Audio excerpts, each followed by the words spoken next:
গত পর্বে দেখিয়েছিলাম রিয়া টাকাটা নিতে অস্বীকার করে। রাহুল এবার তার হাত থেকে টাকাটা নিয়ে রিয়াকে দিতে যায়, বলে এটা নাও আর এখন থেকে সঠিক পথে চলার ফোকাস করো আর তোমার ভবিষ্যৎ উজ্জ্বল করার চেষ্টা করো।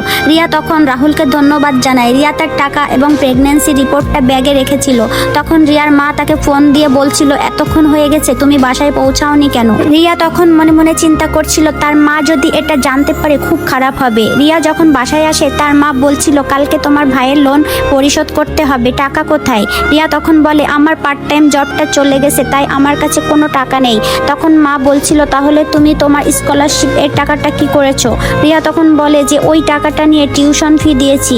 রিয়ার ভাই তখন বলছিল তুমি মিস্টার শানকেই বিয়ে করো, সে এখনো তোমার জন্য ওয়েট করছে। তুমি যদি তাকে বিয়ে করো তাহলে আমরা 60 লাখ টাকা পেয়ে যাব। তখনই রিয়াকে জানানো হয় তার আরেকটি পার্ট টাইম জব কনফার্ম হয়ে গিয়েছে। এদিকে তো রাহুলকে তার অ্যাসিস্ট্যান্ট বলছিল ঘটনা তো অন্যদিকে মোড় নিচ্ছে, হসপিটাল থেকে আপনার স্প্যাম মিসিং। অ্যাসিস্ট্যান্ট আরও বলে অন্যরা 30 বছর বয়সে সংসার আর ক্যারিয়ার ঠিক করে ফেলেছে, কিন্তু আপনি জাগতিক জগতের প্রতি মোহ ভেঙে আধ্যাত্মিক সাধনার জন্য বেসিক টনিক করছেন। এরপর ফ্ল্যাশব্যাক দেখানো হয়। রাহুলের মম বলছিল এই গো ফ্যামিলিতে 3টা ছেলে আছে, বড় ছেলে তো পুরোহিত হয়ে গেছে আর মেজো ছেলে সে তো সন্ন্যাসী হয়ে গেছে, আর সবার ছোট তুমি সারাদিন পাহাড়ে অনুশীলন করো, কিন্তু এখন তুমি বেসিক টনিক করতে চাও। তুমিও যদি ওই সবের প্রতি মন দাও তাহলে আমাদের পারিবারিক সম্পদের উত্তরাধিকারী হবে কে?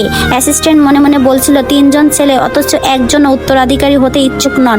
রাহুল বলছিল আমি শুধু আধ্যাত্মিক অনুশীলন করতে চাই। অ্যাসিস্ট্যান্ট তখন রাহুলের মমকে একটা প্ল্যান শেয়ার করে, বলছিল রাহুলের আধ্যাত্মিক অনুশীলনের আগে আমরা তার স্প্যাম সংরক্ষণ করে রাখতে পারি। যদি পরে তিনি কোনো মেয়েকে পছন্দ করেন তাহলে তারা দুজনই সন্তান ধারণের জন্য টেস্ট টিউব বেবি টেকনোলজি ব্যবহার করতে পারবে।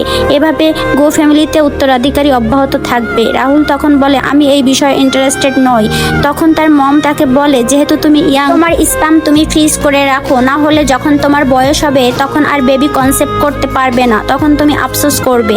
একটু পরেই তাদের একটা এমপ্লয়ি এসে বলে জানাই মিস টিনা মিস্টার রাহুলের ফ্রোজেন স্প্যাম নিয়ে নিজের দেহে প্রবেশ করাতে চেয়েছিল, এর জন্য সে ডাক্তারকে টাকাও দিয়েছে। টেস্ট টিউব টেকনোলজির মাধ্যমে তার সন্তানের মা হতে চেয়েছিল। এরপর সে মিস্টার রাহুলকে বিয়েও করতো, কিন্তু এখানে একটা প্রবলেম সৃষ্টি হয়। কিন্তু ওই দিন আইভিএফ প্রসিডিউরটি সম্ভবত তাদের নাম একই হয়, একটা ডক্টর ভুল করে অন্য একটা মেয়ের শরীরে সেটা প্রবেশ করিয়ে দেয়। রাহুলের মা তখন বলছিল ওই মেয়েটির ব্যাপারে আমি খোঁজ খবর নিব, যে মেয়েটি এখন আমার ছেলের বেবি ক্যারি করছে। পরের পার্ট আগামীকাল ঠিক এই সময় পেয়ে যাবেন।